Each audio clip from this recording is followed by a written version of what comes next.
Well, welcome back to Shane's Main Shop. You can see I kind of have somewhat my bench cleaned off here. I got a small project I'm getting ready to do, and it is a small little footstool. Now, my wife and I play cards a lot at night, and she has this little Tupperware thing she puts under her feet because the chair she sits in is a little bit too tall for her legs. So I'm going to go ahead and build a nice little tiny ottoman, and it's based on the size of the footstool or the little thing she uses. I'm going to go bigger because it's pretty small. So yeah, that's what I'm going to build today, and I'll take you through those steps of that as best I can. But basically it's just going to be a four-legged little stool. Maybe if I can find some material, make a padded top to it, and let's get started. First thing I'm going to do is select some wood. All right, I got some scrap wood here selected. Like I said, it's going to be a very small stool, so I'm going to go ahead and get started on that, and I'll show you as we go. The first thing I want to do though is get this ripped and glued up so it can start to dry while I'm working on the other parts. All right, so I got a few pieces selected here, and I did run a few through the planer. I'm going to be ripping this down, so we'll lose that. I did find some 1x1 stock or 1-inch stock here, so I'm not going to go and glue any pieces together. I'm going to make the legs 1x1 square and then go from there. So yeah, now I'm just going to, those have been planed down. I'm going to rip my 4 legs, and then I'll start ripping these down to the right width to make the framework to support the cushion part. Okay, so I cut my legs down to size. They're 5 inches, and then I cut the rails and I don't know if those are called stiles on a bench or not. It's upside down, obviously. And I went 2 inches shorter on these because this adds an inch on each side, and then this makes this 10 inches, and then I have a 1-inch overhang with the top. So it'll still be my 8x12, which was my original estimation of what I wanted. So I got these all cut. That's how I'm going to attach everything together. Now I'm going to go ahead and cut the top. So that's what we're looking at so far right now. And again, it's upside down. I am going to taper these legs. Now I normally use a taper jig, but they're so short, I'm just going to draw lines on them and then take them over to the tabletop or the belt sander basically, and sand them down to those lines. Okay, so I did one leg here, and what I did is I went from the full 1 inch down to a 1/2 inch at the bottom, and I just did 2 sides. The inside will stay 90 degrees. So I'm going to go ahead and repeat that process all the legs. It'll just make it look a little bit better instead of just a blocky looking leg setup. So I'm going to go ahead and repeat that to the other 3 legs, and then we'll get ready to hopefully start assembling. All right, so hopefully you can see I got all 4 legs done as far as tapered in, and it definitely makes a big difference in having it blocky looking. Let me just move this down here so you can kind of see at this level too. Now, of course, they'll all be sanded up and everything, and still not all glued together. And I still am undecided if I'm going to put a cushion on this or not. We'll see. Drilled pocket hole screws in the end of each of the rails all the way around. Now I'm going to get ready to glue it, put the screws in it, and we'll be setting that aside, and then decide what we're going to do with the top. And then I will be sanding all of this down, rounding all this stuff over, but we'll do that after we get this all set up and glued. Getting these glued in and put some pocket hole screws in. Now I'm going to do the other one as well, because after that I won't be able to get, I don't have a short bit over here, I won't be able to get this in there to do the other pocket hole. So I'll do this one like this, then I'll put them together without the base, and then I can just use this hand one here with the square drive. By doing this one next, I can at least get these as many. I'm down to just 2 that I'll have to do by hand. So okay, so I got this all assembled. It's, you know, the glue's still wet, but I got the pocket hole screws, so it's not going to go anywhere. What I'm going to do now is just take some sandpaper and ease over all of the edges, except for the bottom and except for the top up here where it's going to meet this. So I won't ease those over, but everything else I'll take a sander and, you know, just go around and clean everything all up before I decide if I'm going to stain or paint. So that'll be next. But yeah, so I mean, you could just go as simple as that if you wanted, and but I might do that, or I might put a cushion on this. I just haven't decided yet. Depends if I can find some fabric around here that I would like to use. So we'll see. It's getting close to lunchtime, so I'll be pausing soon.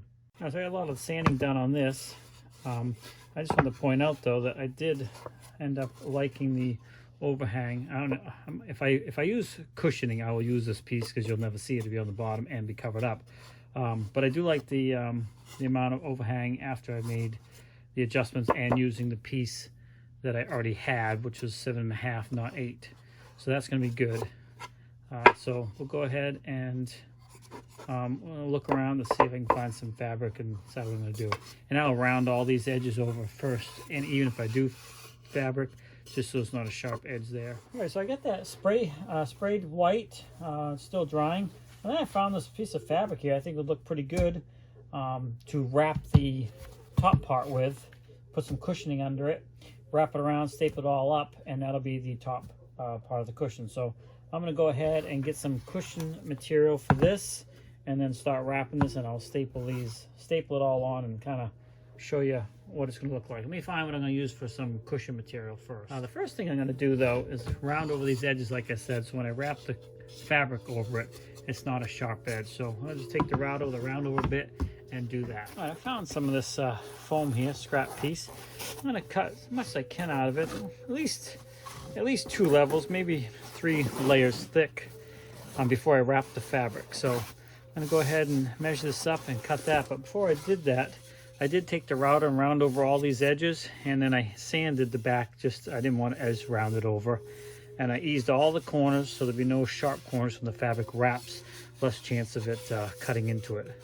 So now I'm ready to cut the foam to size and get ready to wrap fabric. Now I'm not an upholster by any stretch of the imagination, so we'll see how this comes out. All right, so I cut a couple pieces out. I think that's going to be cushioning enough. I really don't need cushion so much. I'm not going to stand on it. It's really just a footstool. I made the first one a little bit bigger, so it actually will go over the wood a little bit and wrap the corners.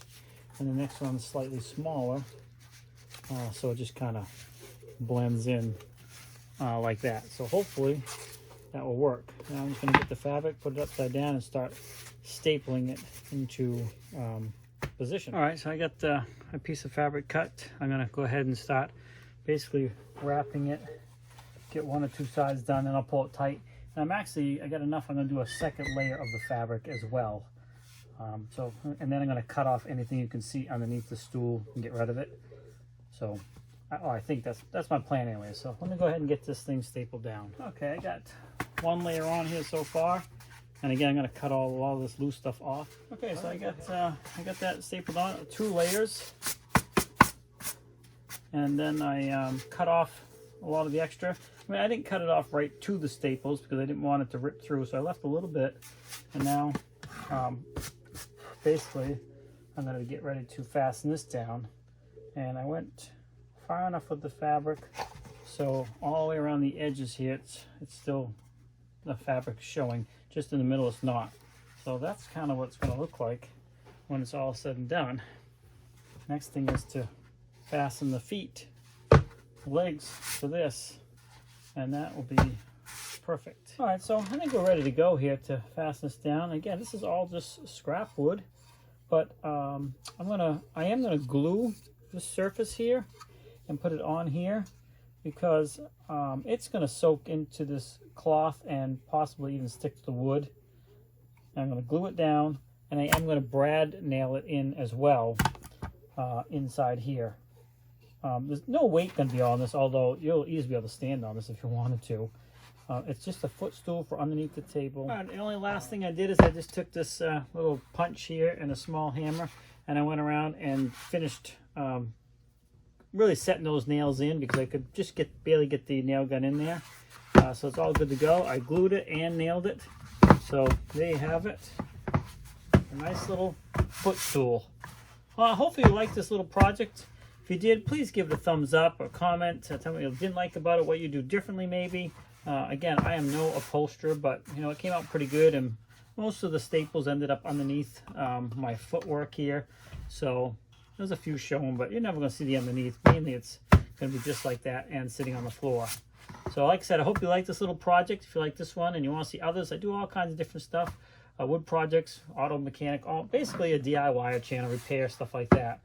Please subscribe. Most of you that watch my videos are not subscribed, so take the time to hit that subscribe button. It really helps me out, and it's something simple for you to do, and it is greatly appreciated. And I love to read the comments too. different people's ideas and what they think. So until next time, we'll see you in the next video. Thanks for swinging by. Have a great day and happy crafting.